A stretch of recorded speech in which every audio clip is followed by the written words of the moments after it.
اونچی آواز میں بات نہ کریں، ایک واضح اور نرم آواز میں بڑی طاقت ہوتی ہے۔ بری عادات آرام دہ بستر کی طرح ہوتی ہیں جن پر لیٹنا بہت آسان ہوتا ہے اور وہاں سے اٹھنا بہت ہی مشکل۔ اپنے آپ کو بہتر بنانے میں اتنے مصروف ہو جائیں کہ آپ کو کسی دوسرے پر تنقید کرنے کا وقت ہی نہ ملے۔ اس دنیا میں کوئی بھی اتنا مصروف نہیں ہوتا، یہ تو بس اہمیت دینے کی بات ہوتی ہے۔ نمک اور چینی دونوں دیکھنے میں ایک جیسے لگتے ہیں لیکن ان کا ذائقہ الگ الگ ہوتا ہے، اس لیے کسی پر بھروسہ سوچ سمجھ کر کریں۔ کسی بھی بات کا فوراً جواب نہ دیں، پہلے سوچیں پھر جواب دیں، کیونکہ زبان سے نکلے ہوئے الفاظ دوبارہ واپس نہیں آتے۔ وقت ہمیشہ ظاہر کر دیتا ہے کہ آپ کسی کے لیے حقیقت میں کیا معنی رکھتے ہیں۔ اگر کسی قابل قدر چیز کے مالک بننا چاہتے ہو تو سخت محنت کرو۔ ہاتھ ملانے کے انداز سے آپ کی شخصیت کا پتہ چلتا ہے، اس لیے ہمیشہ مضبوطی اور گرم جوشی سے مصافحہ کریں۔ اگر آپ غلط لوگوں کو نہیں چھوڑیں گے تو زندگی میں اچھے لوگوں سے کبھی نہیں مل پائیں گے۔ اپنے اخلاقی معیار کو کسی کے لیے کبھی کم نہ کریں۔ آپ اپنے دماغ کو قابو میں نہیں رکھیں گے تو کوئی اور اسے قابو کر لے گا۔ جو انسان سچ کو چھپاتا ہے وہ کسی قیمتی شے کو دفن کر دیتا ہے۔ آپ کی جدوجہد اور کوشش پہلے آپ کو تکلیف دیتی ہے اور پھر آپ کو کامیاب بناتی ہے۔ اپنے درد کو اپنی طاقت بنائیں، یہ آپ کو برباد ہونے سے بچائے گا۔ کامیاب ہونا چاہتے ہو تو بہت زیادہ کام کرنے کی بجائے کم از کم کسی ایک چیز میں مہارت ضرور حاصل کریں۔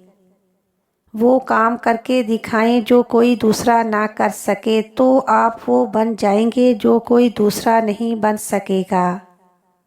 اس دنیا میں بہت سے لوگ آپ سے پیار کرتے ہیں، آپ کو اہمیت دیتے ہیں، اس لیے اپنی توجہ ان لوگوں پر ہرگز نہ رکھیں جو آپ سے پیار نہیں کرتے۔ صحت مند جسم، پرسکون دماغ اور خوشیوں بھرا گھر، یہ ایسی چیزیں ہیں جنہیں خریدا نہیں جا سکتا بلکہ ان کو کمانا پڑتا ہے۔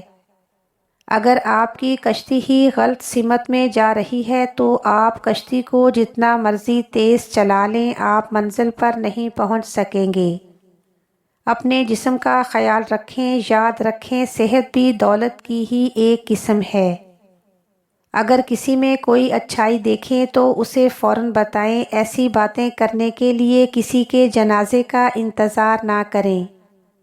اپنے مخالف لوگوں پر غصہ نہ کریں، انہیں جواب نہ دیں، بس خاموشی سے انہیں اپنی زندگی سے علیحدہ کر دیں۔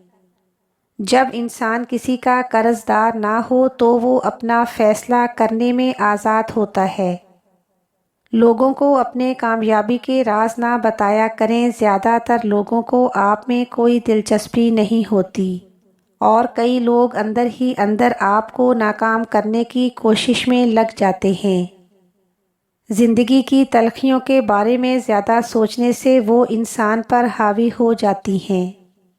زندگی میں مشکل وقت آنے پر انسان سے مدد مانگنے سے پہلے اللہ کو ضرور یاد کیا کریں۔ بغیر کسی پیشگی اطلاع کے کسی کو ملنے کے لیے جانے سے پرہیز کریں۔ مصروف رہیں، یہ زمین پر سب سے سستی اور بہترین دوا ہے۔ کسی شہر کے ریلوے اسٹیشن پر ایک بھکاری رہتا تھا۔ جب بھی کوئی ٹرین اسٹیشن پر آ کر رکتی تو وہ ٹرین میں چڑھ جاتا اور اندر بیٹھی سواریوں سے بھیک مانگا کرتا۔ ایک دن وہ اسٹیشن پر بیٹھا ہوا تھا کہ اسے اچھے کپڑوں میں ملبوس دور سے ایک آدمی آتا دکھائی دیا جو شکل سے ہی کافی امیر لگ رہا تھا۔ وہ بھکاری اس آدمی کی طرف بڑھا اور اس سے بھیک مانگنے لگا۔ اس آدمی کے دل میں ایک خیال آیا، اس نے فقیر سے کہا کہ تم ہمیشہ مانگتے ہی رہتے ہو، کیا تم نے کبھی کسی کو کچھ دیا ہے؟ بھکاری بڑا حیران ہوا، اس نے کہا صاحب میں تو خود بھکاری ہوں، میری اتنی اوقات کہاں کہ میں کسی کو کچھ دے سکوں۔ اگر میرے پاس کچھ ہوتا تو کیا میں بھکاری ہوتا؟ اس آدمی نے کہا کہ اگر تم کسی کو کچھ دے نہیں سکتے تو پھر تمہیں مانگنے کا بھی کوئی حق نہیں ہے۔ اس آدمی نے کہا میں تو ایک کاروباری آدمی ہوں اور لین دین پر ہی یقین رکھتا ہوں۔ اگر تمہارے پاس دینے کو کچھ ہے تو تبھی میں بدلے میں تمہیں کچھ دے سکتا ہوں۔ اور اتنا کہنے کے بعد وہ آدمی ٹرین میں بیٹھ کر چلا گیا۔ ادھر بھکاری اس کی کہی گئی بات کے بارے میں سوچنے لگا۔ اس آدمی کی کہی گئی بات اس بھکاری کے دل میں اتر گئی۔ وہ سوچنے لگا کہ مجھے شاید بھیک میں پیسہ اس لیے نہیں ملتا کیونکہ میں بدلے میں کسی کو کچھ دے نہیں پاتا۔ پھر اس نے سوچا کہ میں تو بھکاری ہوں، کسی کو کچھ دینے کے لائق بھی نہیں ہوں، تو پھر میں کیا کروں؟ لیکن ایک بات اس بھکاری نے اپنے دل میں طے کر لی کہ اب جو کوئی بھی اسے بھیک دے گا اس کے بدلے میں وہ بھی اس شخص کو کچھ نہ کچھ ضرور دے گا۔ لیکن بھکاری پریشان تھا کیونکہ اس کے پاس دینے کے لیے کچھ نہیں تھا۔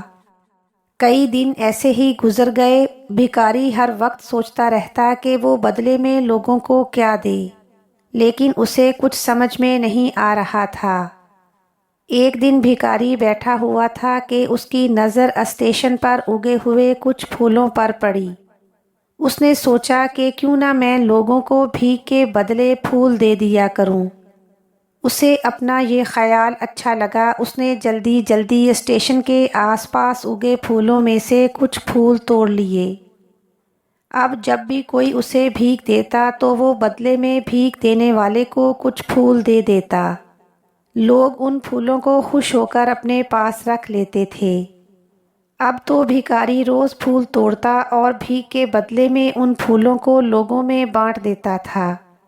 کچھ ہی دنوں میں اس نے محسوس کیا کہ پہلے کی نسبت زیادہ لوگ اسے بھیک دینے لگے ہیں۔ اس نے یہ بھی محسوس کیا کہ جب تک اس کے پاس پھول رہتے ہیں لوگ اس کو بھیک دیتے رہتے ہیں، لیکن جب بانٹ بانٹ کر پھول اس کے پاس ختم ہو جاتے ہیں تو اسے بھیک بھی نہیں ملتی تھی۔ ایک دن جب وہ بھیک مانگ رہا تھا اور بدلے میں پھول دے رہا تھا تو اس نے دیکھا کہ وہی مہنگے کپڑوں والا آدمی ٹرین میں بیٹھا ہوا ہے جس نے اسے بھیک کے بدلے میں کچھ دینے کو کہا تھا۔ وہ اس کے پاس گیا اور بھیک مانگتے ہوئے کہنے لگا کہ آج تو آپ کو مجھے بھیک دینی ہی پڑے گی کیونکہ آج میرے پاس بھی بدلے میں آپ کو دینے کے لیے کچھ ہے۔ آپ مجھے بھیک دیجئے تو بدلے میں آپ کو پھول دوں گا۔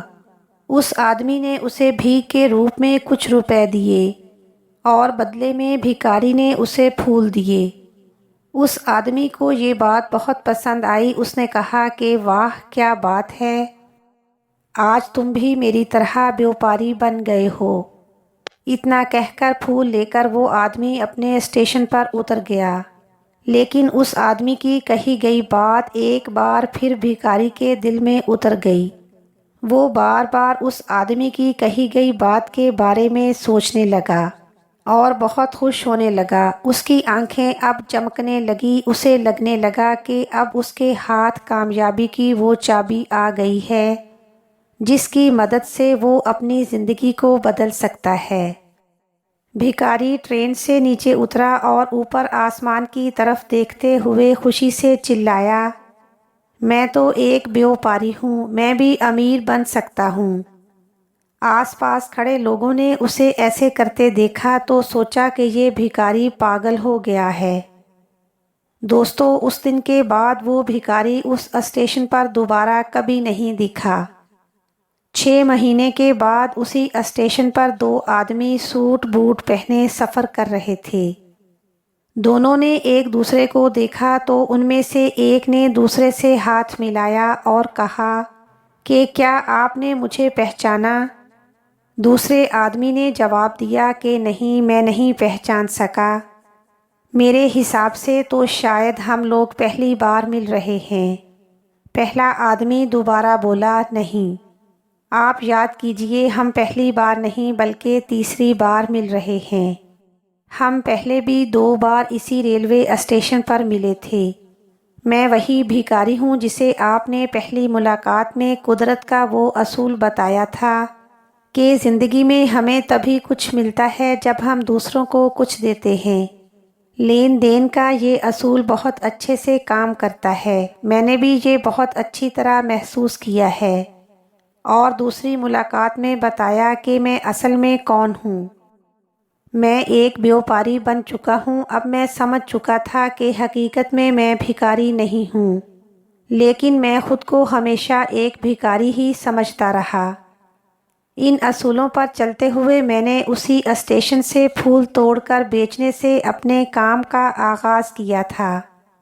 میں نے سمجھ لیا تھا کہ لوگ مجھے بھیک نہیں دے رہے تھے بلکہ وہ ان پھولوں کی قیمت دے رہے تھے۔ سبھی لوگ میرے پھول خرید رہے تھے کیونکہ اس سے سستے پھول انہیں کہاں ملتے۔ لوگوں کی نظروں میں ایک چھوٹا بیوپاری تھا۔ میں نے ٹرین میں پھول بیچنے سے جو پیسے اکٹھے کیے ان سے پھول خرید کر بیچنے شروع کر دیے۔ یہاں کے لوگوں کو پھول بہت پسند ہیں، ان کی اسی پسند نے آج مجھے پھولوں کا بڑا بیوپاری بنا دیا ہے، اور آج میرا پھولوں کا ایک بہت بڑا کاروبار ہے۔ اسی کاروبار کے سلسلے سے ہی میں دوسرے شہر جا رہا ہوں۔ دونوں آدمی بہت خوش تھے۔ وہ دونوں اگلے اسٹیشن پر اترے اور اپنی اپنی راہ پر چل دیے۔ دوستو، اس کہانی سے ہمیں بہت کچھ سیکھنے کو ملتا ہے۔ دنیا کے بڑے بڑے کاروباری امیر لوگ اسی لین دین کے اصول پر عمل کر کے کامیاب ہوئے۔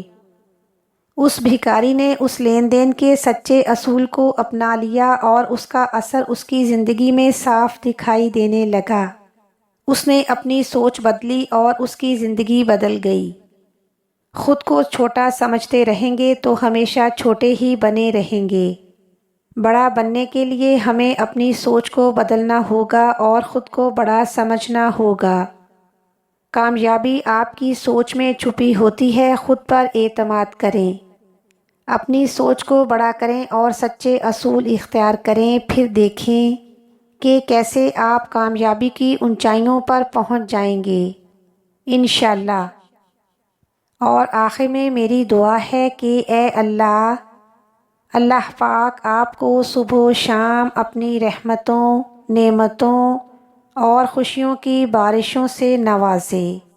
آمین ثم آمین۔